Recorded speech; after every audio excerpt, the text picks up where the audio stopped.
सका बचपना तुझे बुद्धा अहंग वंदामी सबरा अहंग वंदामी सबरा अहंग वंदामी सबरा। या पृथ्वीतलावर जे बुद्ध होऊन गेले त्या बुद्धाला माझं वंदन असो। या पृथ्वीतलावर जे बुद्ध आहे त्या बुद्धालाही माझं नमन असो। या पुढे भविष्यात जे बुद्ध होणार आहे त्या बुद्धालाही माझं वंदन असो। जगाच्या कल्याणासाठी ज्यांनी स्वतःची वंशवत छाटून टाकली शिष्यांचे सम्यक समृद्ध संपूर्ण मुख्य महामानव तथागत भगवान गौतम बुद्ध तथागत भगवान गौतम बुद्धांचा हा धर्म साता समुद्रा पलीकडे यांनी नेला। ज्यांनी स्वतःची 2 मुलं या धर्मासाठी दान दिले ते प्रियदर्शनी सम्राट अशोक राजा। सम्राट अशोकानंतर या भारतामध्ये बौद्ध धर्म नोंदणीकृत करणारे 14 ऑक्टोबर 1956 यांनी आम्हाला बौद्ध धर्माच्या ओटीमध्ये या ठिकाणी टाकलं ते बोधिसत्व परमपूज्य डॉक्टर बाबासाहेब आंबेडकर या महामानवाच्या विश्ववंदनीय कार्याला सर्वप्रथम या ठिकाणी ऐकू आपण। तमाम भारतातील बौद्धांची एकमेव मातृधर्म शिखर संस्था ज्या संस्थेच्या माध्यमातून धर्माचा प्रचार आणि प्रसार आपल्या गाडेगावपर्यंत या ठिकाणी पोहोचला त्या या संस्थेच्या दुसरे राष्ट्रीय अध्यक्ष बाबासाहेबांचे एकमेव सुपुत्र चैत्यभूमीचे शिल्पकार बाबासाहेबांचे एकमेव सुपुत्र चैत्यभूमीचे शिल्पकार पंडित काशे सूर्यपुत्र भैयासाहेब यशवंतराव आंबेडकर यांच्या स्मृतीने या ठिकाणी वंदन करतो। या संस्थेच्या तिसरे राष्ट्रीय अध्यक्षा विद्यमान राष्ट्रीय संरक्षक बाबासाहेबांच्या सुनबाई महाउपासिका ममतासागर मीराताई आंबेडकर। या संस्थेचे reporting trustee doctor Harish Rawalia साहेब सुभाषजी जंजळे। या संस्थेचे राष्ट्रीय कार्याध्यक्ष तथा समता सैनिक दलाचे प्रमुख बाबासाहेबांचे नातू ॲडव्होकेट डॉक्टर भीमराव यशवंतराव आंबेडकर। या संस्थेचे राष्ट्रीय सल्लागार वंचितांचे बहुजनांचे हृदय सम्राट माजी खासदार ॲडव्होकेट बाळासाहेब तथा प्रकाशजी आंबेडकर यांच्याही सामाजिक धार्मिक राजकीय चळवळीला वंदन करू। आजच्या या जळगाव जिल्हा भारतीय बौद्ध महासभा जिल्हा शाखा अंतर्गत जामनेर तालुका भारतीय बौद्ध महासभा शाखेच्या विद्यमाने आज आपल्या या गाडेगाव धम्मनगरीमध्ये वर्षावास प्रवचन मालिकेचं 6वं पुष्प ज्यांनी या ठिकाणी गुंफलं आणि त्यांच्या अध्यक्षतेखाली ही वर्षावास प्रवचन मालिका या जामनेर तालुक्यामध्ये संपन्न होत आहे। त्या तालुक्याचे तालुका अध्यक्ष आदरणीय चंद्रकांतदादा इंगळे या कार्यक्रमासाठी आवर्जून उपस्थित असलेले आमचे धम्मस्नेही आणि ज्यांची प्रत्येक कार्यक्रमामध्ये आम्ही आतुरतेने वाट पाहत होतो परंतु आज ती प्रतीक्षा आज या ठिकाणी संपली आणि ज्यांनी अतिशय उत्तमरित्या या ठिकाणी आपलं भाष्य या ठिकाणी केलं ते आदरणीय तालुक्याचे उपाध्यक्ष आदरणीय युवराजजी सोळकर गुरुजी ज्यांनी आपल्या गीताच्याद्वारे वर्षावासाचं महत्व या ठिकाणी विशद केलं ते तालुक्याचे ऑडिटर आदरणीय सेवानिवृत्त PSI आदरणीय युवराजजी आहेरी गुरुजी तालुक्याचे कोषाध्यक्ष उशिरा का होईना पण आपण त्या गावात गेलो पाहिजे आणि आपला उत्साह वाढवला पाहिजे ते तालुक्याचे कोषाध्यक्ष आदरणीय SP सुरवाडे गुरुजी तालुक्याचे कार्यालय सचिव ज्यांनी प्रास्ताविक या ठिकाणी सुंदर आपले मांडलं ते तालुक्याचे कार्यालय सचिव आदरणीय सोमनसिंग तालुक्याचे समता सैनिक दलाचे सचिव आदरणीय प्रमेश्वर गुंजाळे तालुक्याचे सचिव संस्कार विभागाचे सचिव आदरणीय रवीजी सुरवाडे तालुक्याचे संघटक आदरणीय देदाजी मेढे आणि जे आपली उपस्थिती घेऊन या ठिकाणी त्यांच्या नेतृत्वाखाली खऱ्या अर्थानं संस्कार कार्यरत आहे ते तालुक्याचे उपाध्यक्ष बाबाजी तायडे त्यांच्या समेत आलेले आणि या ठिकाणी निघून गेले ते ग्रामशाखेचे तालुका म्हणजे ग्रामशाखेचे अध्यक्ष वेगळ्यांची पानपाटील या गाडेगाव धम्मनगरीतील सर्व सिद्धसंपन्न बौद्ध उपासक उपासिका आणि या कार्यक्रमासाठी आवर्जून उपस्थित असलेल्या महिला विभागाच्या आमच्या काकू आदरणीय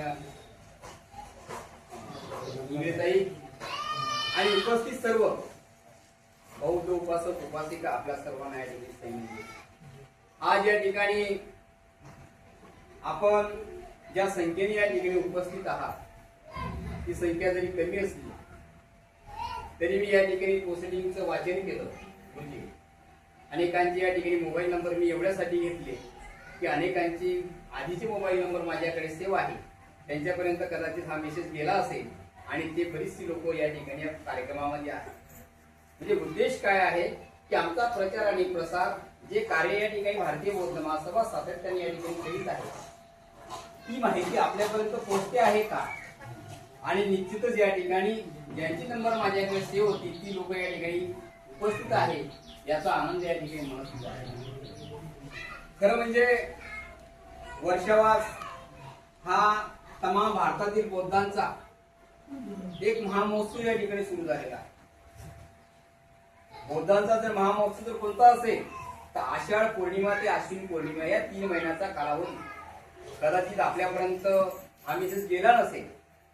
आमचा सण आणि उत्सव आम्ही डॉक्टर बाबासाहेब आंबेडकरांची जयंती मोठ्या उत्साहामध्ये या ठिकाणी साजरी केला जातो आणि तो उत्सव संपल्यानंतर आम्ही 12 महिने 1 वर्ष परत डॉक्टर बाबासाहेब आंबेडकर या जयंतीची वाट या ठिकाणी आतुरतेने पाहतो. परंतु बहुधा डॉक्टर बाबासाहेब आंबेडकर यांची जयंती या भारतातच नव्हे तर भारताबाहेर देखील अनेक जगामध्ये साजरी केली जाते. त्याचं एकमेव कारण असं आहे की डॉक्टर बाबासाहेब आंबेडकर 2011च्या ज्या एक सर्वे केला गेला त्या कोलंबिया विद्यापीठामध्ये 250 वर्षाच्या इतिहासामध्ये 100 विद्वानांची त्या ठिकाणी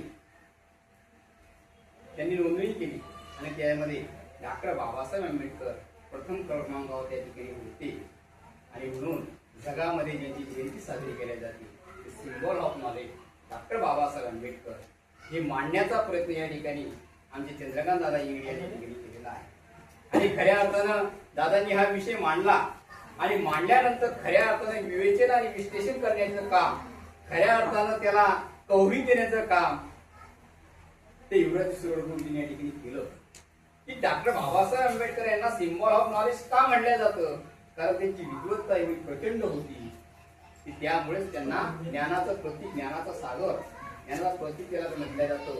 त्या विद्यापीठाच्या खाली काय केलेलं आहे सिम्बॉल ऑफ नॉलेज लंडनच्या त्या कोलंबियाच्या विद्यापीठामध्ये त्या ठिकाणी दिल्या जातं. आणि याचं जर आपण मागे पाहिलं तर डॉक्टर बाबासाहेब आंबेडकर यांनी 1917ला जो संकल्प या ठिकाणी केला होता त्या संकल्प काय होता. डॉक्टर बाबासाहेब आंबेडकरांना शिक्षणासाठी सयाजीराव गायकवाडांनी शिष्यवृत्ती या ठिकाणी मंजूर केली आणि शिष्यवृत्ती मंजूर केल्यानंतर विलायतेवरून जेव्हा ते भारत देशामध्ये येणार आणि शिक्षण पूर्ण झाल्यानंतर करार असा झाला की तुम्हाला त्या संस्थानामध्ये काम करावं लागणार आहे. आणि काम केल्यानंतर त्या कराराप्रमाणे डॉक्टर बाबासाहेब आंबेडकर त्या ठिकाणी त्या सयाजीराव गायकवाडांच्या संस्थानामध्ये त्या ठिकाणी जातात आणि त्या ठिकाणी करार होतो तो आणि त्यांच्या मिलिटरीच्या सचिव पदावर त्या ठिकाणी कार्य करतात. कार्य करत असताना त्यांना ज्या पद्धतीने त्या ठिकाणी मानहानी होते, त्या ऑफिसमध्ये जात असताना त्या कार्यालयामध्ये फायली सुद्धा त्या ठिकाणी फेकून दिल्या जातात, त्यांना पाणी सुद्धा दिले जात नाही, त्यांचा अतोनात छेद त्या ठिकाणी होतो, त्यांना राहायला सुद्धा जागा त्या ठिकाणी राहत नाही, मिळत नाही, त्यांना पारसी हॉटेलमध्ये नाव बदलून राहावं लागतं. या सर्व गोष्टी त्यांना अपमान त्या ठिकाणी सहन होतो.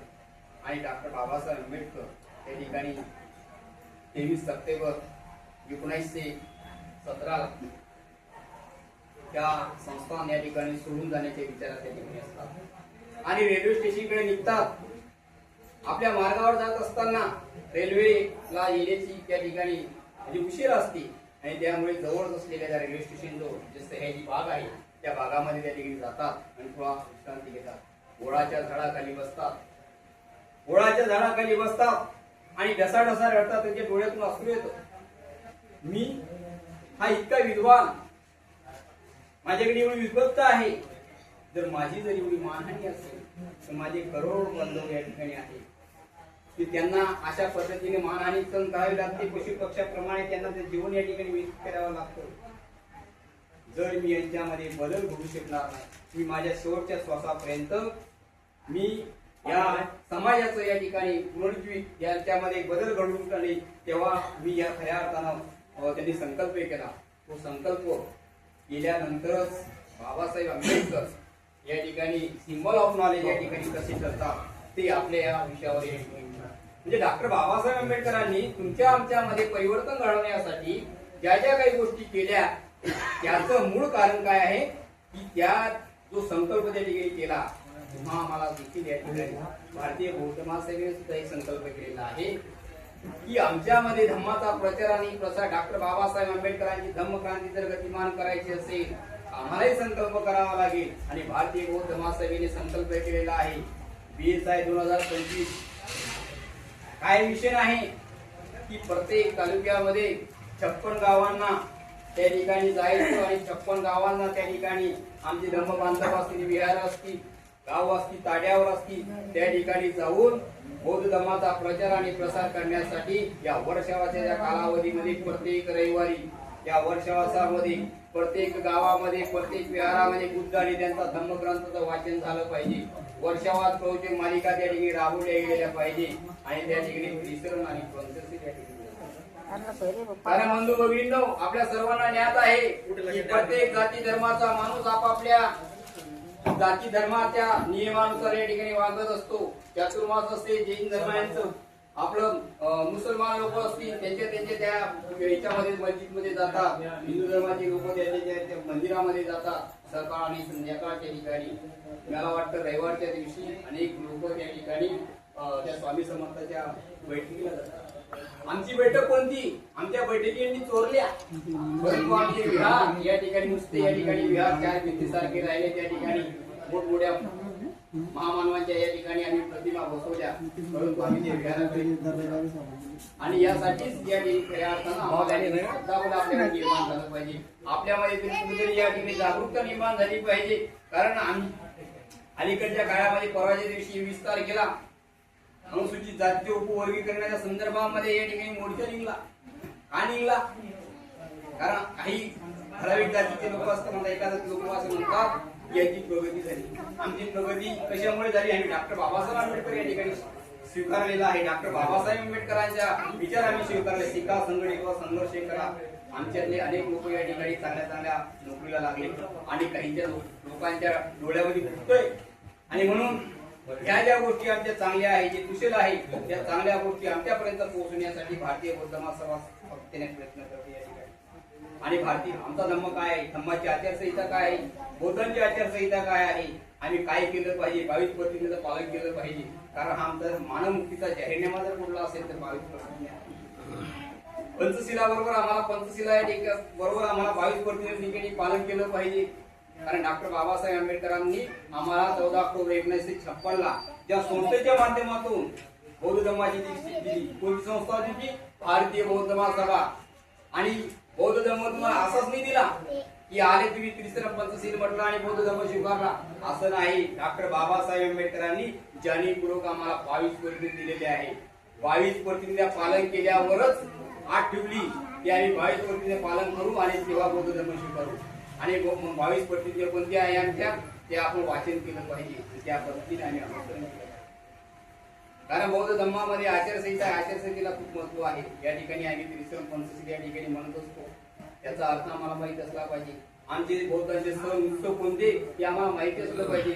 या ठिकाणी थोडस आम्ही चर्चा झाली आणि मला आज कळलं की आज रविवार होता आणि आजच्या दिवशी रोड होते. बरोबर आहे.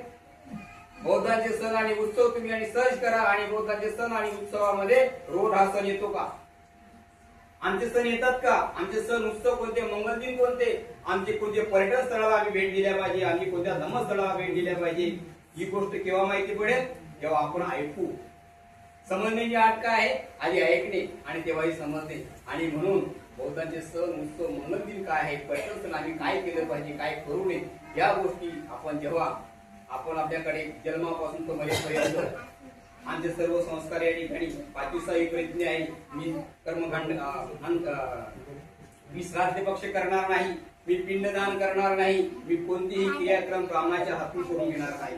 ब्राह्मणाच्या हातून करून घेणार नाही म्हणजे आम्ही आता बौद्धाचार्य निर्माण केलेले आहे. आम्ही आमचे विवाह संस्कार या बौद्धाचार्यांच्या माध्यमातून या ठिकाणी करतो. जन्म झाल्यापासून तो मरेपर्यंत आपला नामकरण विधी असेल, साक्षगंध असेल, लग्न असेल, पुण्याचा कार्यक्रम असेल, हे सर्व कार्यक्रम आपण या ठिकाणी बौद्ध धम्म पद्धतीने या ठिकाणी करतो. आणि त्याला अजूनही आम्ही दोन कडेवर दोन ठिकाणी दोन काठावर पाय ठेवणे आहे. आम्ही बौद्ध धर्म सांगतो आणि अजूनही आधीच्या धर्माचं या ठिकाणी पालन करतो. मला वाटतं ह्या काही गोष्टी खऱ्या नाही आणि म्हणून आपण बौद्ध धर्माच्या विसंगत असलं, बौद्ध धर्माच्या विरुद्ध असलं आचरण करणार नाही. मी बौद्ध धर्म माझा नवा जन्म होत आहे असं मी मानेन. म्हणजे आम्ही ज्या 22 प्रतिज्ञेमध्ये या ठिकाणी घेतलेल्या आहे, प्रतिज्ञा ही नुसती लिहिण्यासाठी नसते, 22 प्रतिज्ञा नुसती म्हणण्यासाठी नसते, ते प्रत्यक्षात आचरण करण्यासाठी असते. माझी या ठिकाणी कळकळीची या ठिकाणी विनंती आहे. मी आधी उल्लेख केला की पहिली ग्रामशाखा या वर्षापासून BSI मिशन 2025 गावामध्ये प्रत्येक तालुक्यामध्ये आपल्या प्रत्येक वाड्या वस्तीमध्ये प्रत्येक विहाराच्या ठिकाणी ज्या ठिकाणी आमचे बौद्ध बांधव आहे त्या बौद्ध बांधवाच्या वस्तीमध्ये भारतीय बौद्ध महासभेची ग्रामशाखा स्थापन करायची आहे. त्या जसे आम्ही इतके लोक आहे, हे सर्वजण कुठं आहे, बाबासाहेबांचे मिशन चालवतोय आम्ही. डॉक्टर बाबासाहेब आंबेडकरांची धम्मक्रांती जर गतिमान करायची असेल तर तुमच्यासारखे लोक सोबत असणं गरजेचं आहे. मी जरी संख्येने कमी असले, वामनदादा म्हणतात भीमा तुझ्या मताचे 5 लोक असते, 5-50 ची अपेक्षा केली का? नाही. 5ची 50 होती, 100 होती, 5,000 होती. राजनी सारख्या गावामध्ये 102 लोक ग्रामशाखेमध्ये आलेले आहेत. किती 102 लोकांनी स्वाक्षऱ्या केल्या. मी त्या कार्यकारिणी निवडीच्या वेळेमध्ये तालुकाध्यक्ष होते आणि मी त्या ठिकाणी गेलो आणि ते 102 लोक त्या ठिकाणी समोर आले आणि त्यांनी सांगितलं आमची जम्बो कार्यकारिणी तयार करा. आता आम्हाला 21 लोक घ्यायचे होते, तिच्यामध्ये 21 लोक घ्यायचे होते, पण त्यांनी सांगितलं आम्ही सर्व भारतीय बौद्ध महासभेचे सभासद आहोत. तुम्ही आपण भारतीय बौद्ध महासभासद पण नाहीये. आहात का? आपण नाही. दरवर्षी आपल्याला सदस्य व्हावं लागतं. 10 रुपये 20 रुपयाची काहीतरी पावती असेल ती. आणि आम्ही भारतीय बौद्ध महासभेच्या माध्यमातून हा धम्माचा प्रचार आणि प्रसार करतो. कारण या ठिकाणी भिक्खू संघानंतर वर्षावास हा भिक्खूंचा असायचा. भिक्खू या वर्षावासाच्या काळामध्ये एकाच ठिकाणच्या विहारामध्ये जाऊन धम्माचा प्रचार आणि प्रसार करायचे. कारण त्यावेळेस वर्षामध्ये पाऊस आणि वास म्हणजे राहणे. कारण पावसाळ्याच्या दिवसामध्ये इतरत्र जाता येत नव्हतं. अनेकांची कुटुंबना व्हायची, अनेकांच्या त्या ठिकाणी अनेकांच्या रोषाला बळी पडायला लागत होतं. आणि जेव्हा या गोष्टी लक्षात आल्या तेव्हा वर्षावासामध्ये एकाच ठिकाणी प्रचार झाला पाहिजे, प्रसार झाला पाहिजे. परंतु आता भिक्खू आमच्याकडे तेवढे राहिलेले नाही. कोणी त्याग करायला तयार नाहीये, कोणी पांढरे वस्त्र अंगावर परिधान करायला तयार नाहीये. धम्माचा प्रचार आणि प्रसार करण्यासाठी वाढत नाही. आमची आयडेंटिटी काय आहे, आमची प्रतीक काय आहे आमची? आम्ही विहारामध्ये गेल्यानंतर पांढऱ्या वस्त्रामध्ये या ठिकाणी गेलेला आहे. रस्त्याने जाणारा म्हणून जर पांढरा वस्त्र आला ना, कदाचित तुम्हालाही म्हणत असतील तेव्हा आम्ही पांढरे कपडेवाले गेले, तुमच्या मनामध्ये ती भावना तयार होत असेल की आपले बौद्ध असतील. वाटतं की नाही? जसं दवाखान्यामध्ये कंपाऊंडर असतात पांढऱ्या कपडेवाले, ते त्या दवाखान्याच्या त्या रोगावर काय करतात, शस्त्रक्रिया करतात आणि तो आजार बरा करतात. तसं बाबासाहेब आंबेडकरांचे हे पांढऱ्या वस्त्रातले हे खऱ्या अर्थाने कंपाऊंडर आहे, हे धम्मप्रचारक आहे. समाजाला लागलेली ही कीड आम्हाला या ठिकाणी अंधश्रद्धेची या ठिकाणी घडवायची आहे. कुठल्याही प्रकारचं कर्मकांड आम्ही विज्ञानावर आधारित हा बौद्ध धर्म आहे, विज्ञाननिष्ठ हा बौद्ध धर्म आहे. आणि तो विज्ञानवादी सांगण्यासाठी आम्हाला या ठिकाणी खऱ्या अर्थानं घराच्या बाहेर निघाल. ही जबाबदारी कोणाची आहे? प्रत्येक कुटुंबाची आहे, प्रत्येक सदस्याची आहे. आणि म्हणून अशा कार्यक्रमामध्ये आम्ही कुटुंबासहित आलो पाहिजे. आमचे मुली कुटुंबासहित आले, बरोबर की? माझी मिसेस सुद्धा तालुक्याच्या तालुकाध्यक्ष आहे. काही कारणास्तव ते आज येऊ शकले नाही. माझ्याबरोबर ते मुलगी असल्यामुळे आमच्या मिसेस येऊ शकल्या नाही. बौद्ध आपल्या जशी पुरुषांची कार्यकारिणी आहे तालुक्याची, तशी महिलांची सुद्धा ग्रामशाखा आहे. त्यांना सुद्धा स्त्री आणि पुरुष समानता या ठिकाणी तथागत भगवान गौतमांच्या बुद्धाच्या या धर्मामध्ये स्त्रीला आणि पुरुषाला समानतेचं महत्व आहे, स्थान आहे. आणि म्हणून आपण सुद्धा या ठिकाणी भारतीय बौद्ध महासभेमध्ये याल ही अपेक्षा या ठिकाणी व्यक्त करतो. आणि तुम्ही आमचा या ठिकाणी जो आदरातिथ्य केलं, सन्मान केला आणि मोठ्या संख्येने या ठिकाणी उपस्थित झाला, त्याबद्दल जळगाव जिल्हा भारतीय बौद्ध महासभेच्या वतीने, जामनेर तालुक्याच्या वतीनं आपलं हार्दिक अभिनंदन, आभार व्यक्त करतो आणि याच ठिकाणी थांबतो. जय भीम, जय बुद्ध, जय भारत.